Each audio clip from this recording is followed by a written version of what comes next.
Who are you? I'm the doctor. You ready for this? I have been to the ends of time and back. I have seen many things, but I have never seen anything like this before. And what does it mean? I don't know, but I am going to find out. I'd love it if you came with me. Hold on tight. But I can't trace time. Live from ABC 7, this is Eyewitness News. Now at 11, a family tragedy unfolding in Whittier. A 7-year-old boy is stabbed 7 times in his home. We'll tell you who's behind bars now. You'll want to keep a close eye on your electric bills. What state regulators did that could change how you're being charged. But first, another local college scrambles for commencement plans after protesters take over the graduation stage. We are there live.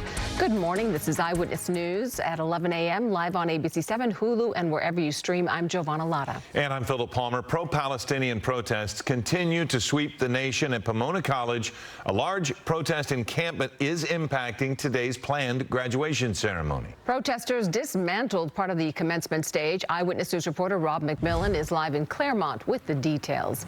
Rob.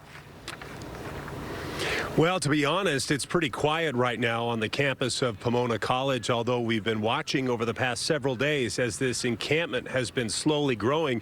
You can see this group of pro-Palestinian protesters set up in front of and, in fact, on the stage that's expected to be used for commencement this Sunday. But whether that commencement will go forward remains to be seen. Let's go to some video shot by Air 7 earlier this morning, and you can see that they have taken over a good portion of the stage expected to be used for commencement. The group responsible for this protest is Pomona Divest Apartheid. Their goal is to get Pomona College to divest funds from Israel. Now, we haven't seen much of a change here at this encampment over the past several days, although today we see that Pomona College has brought in event security.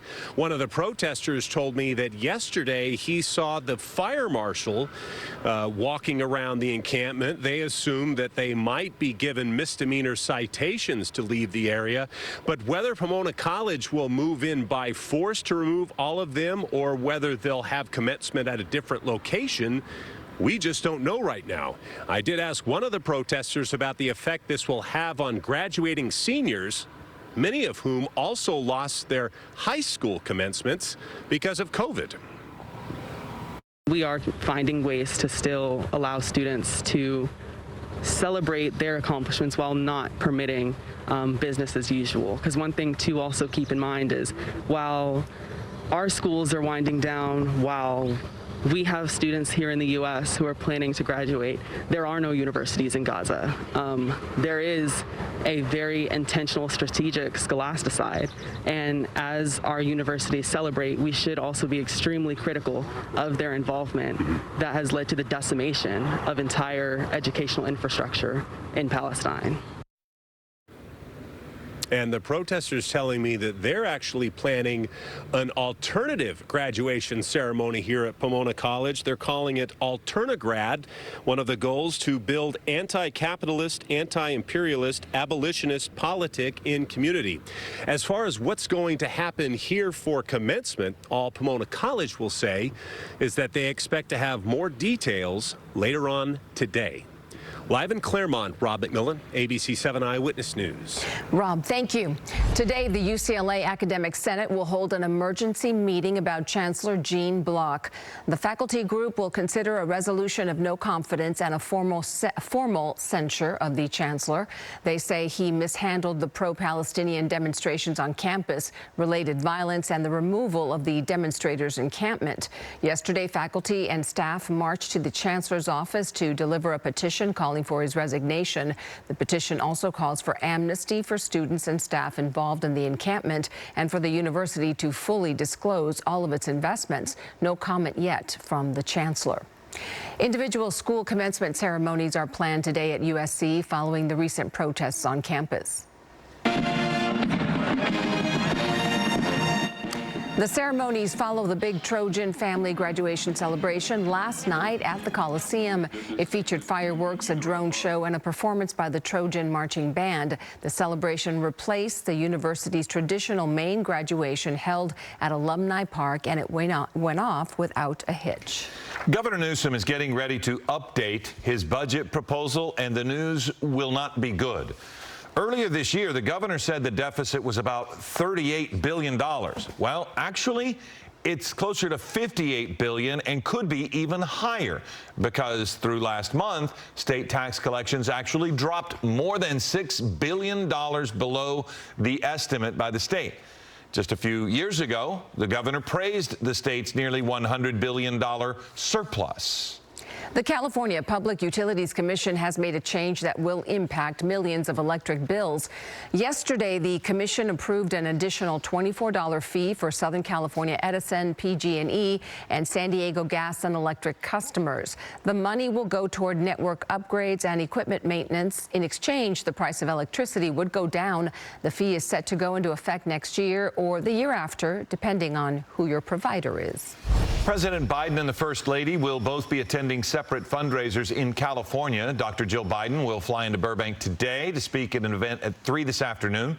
It will be her third fundraiser in 2 days for her husband's re-election campaign. Meantime, the president is in San Francisco for 2 campaign receptions there today.